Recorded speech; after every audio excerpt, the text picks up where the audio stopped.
discretion is advised. SCP-096 Object Class Euclid Special Containment Procedures. SCP-096 is to be contained in its cell, a 5 meter by 5 meter by 5 meter airtight steel cube at all times. Weekly checks for any cracks or holes are mandatory. There are absolutely no video surveillance or optical tools of any kind inside SCP-096's cell. Security personnel will use pre-installed pressure sensors and laser detectors to ensure SCP-096's presence inside the cell. Any and all photos, videos, or recordings of SCP-096's likeness are strictly forbidden without approval from Dr. and O5. Description: SCP-096 is a humanoid creature measuring approximately 2.38 meters in height. Subject shows very little muscle mass, with preliminary analysis of body mass suggesting mild malnutrition.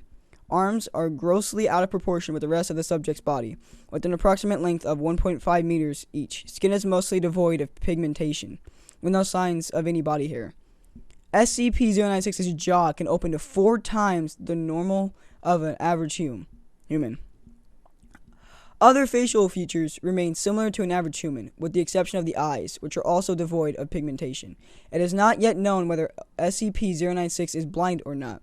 It shows no signs of any higher brain functions, and is not considered to be sapient. SCP-096 is normally extremely docile, with the pressure sensors inside its cell indicating it spends most of the day pacing the eastern wall. However, when someone views SCP-096's face, whether it be directly via video recording or even a photograph, it will enter a rage state of considerable emotional distress. SCP-096 will cover its face with its hands and begin screaming, crying, and babbling incoherently. Approximately 1 to 2 minutes after the first viewing, SCP-096 will begin running to the person who viewed its face, who will from this point on be referred to as SCP-096-1. Documented speeds have varied from 35 kilometers to kilometers an hour.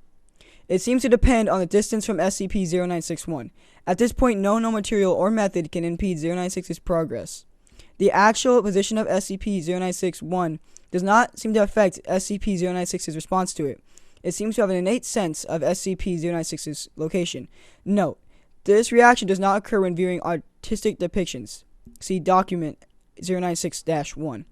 Upon arriving at SCP-096-1's location, SCP-096 will proceed to kill SCP-096-1. 100% of cases have left no traces of SCP-096-1. SCP will then sit down for several minutes before regaining its composure and becoming docile once again. It will then attempt to make its way back to its natural habitat. Due to the possibility of mass chain reaction, including breach of foundation, secrecy, and large civilian loss of life, retrieval of subject should be considered alpha priority. Doctor has also petitioned for immediate termination of SCP-096. See Interview 096-1. Termination order has been approved and is to be carried out by Dr. on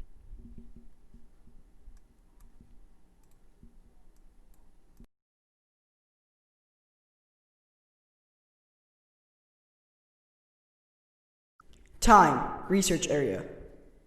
It always sucks ass to get industrial retrieval duty. You have no idea what the damn thing is capable of besides what jacked up information the field techies can scrape up, and you're lucky if they even tell you the whole story.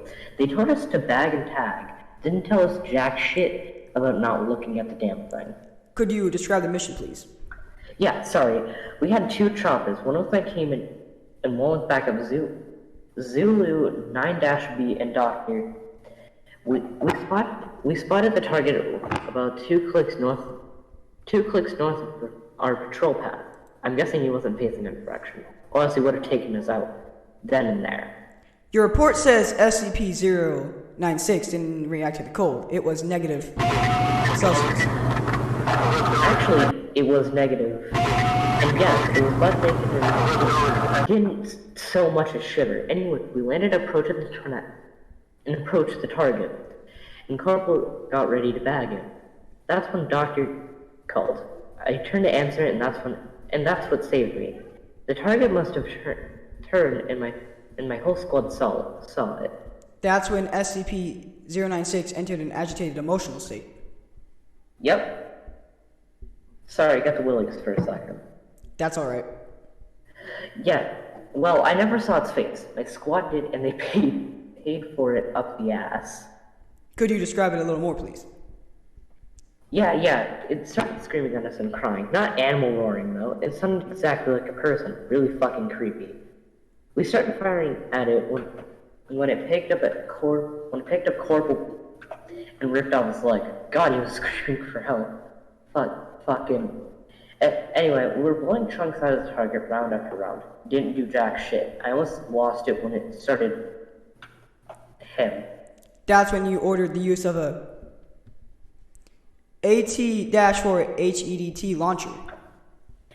An empty tank gun. Started carrying it ever since SCP got loose. I've seen this tear through tanks like tissue paper. Did the same thing to the target. There was significant damage to SCP-096. It didn't even fucking flinch. It kept tearing apart my squad, but with half the torso gone. But it was taking damage? If it was, it wasn't showing it. It must have lost all its organs, all its blood, but didn't acknowledge any of it. Its bone structure wasn't hurt at all, even though it kept tearing my squad apart.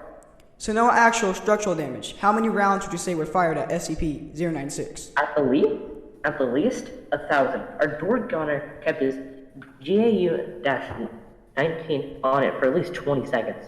20 fucking seconds. That's 650 millimeter caliber rounds pumped into the thing. Might as well have been spitting at it. That is when Zulu 9B arrived. Yeah, that's when my squad was gone. Zulu 9B managed to get the bag over its head and it just sat down. We got it into the chopper and got it here. I don't know how I never saw its face. May God or Buddha thought I should live, the jackass. We have obtained an artist's depiction of SCP-096's face. Would you like to view it? You know, after hearing that thing screams in my mind, I want to put a face where I heard. No. Just no. Alright, I believe you're done here. Thank you, Captain. Let this be on record that I am formally requesting SCP-096 be terminated as soon as possible.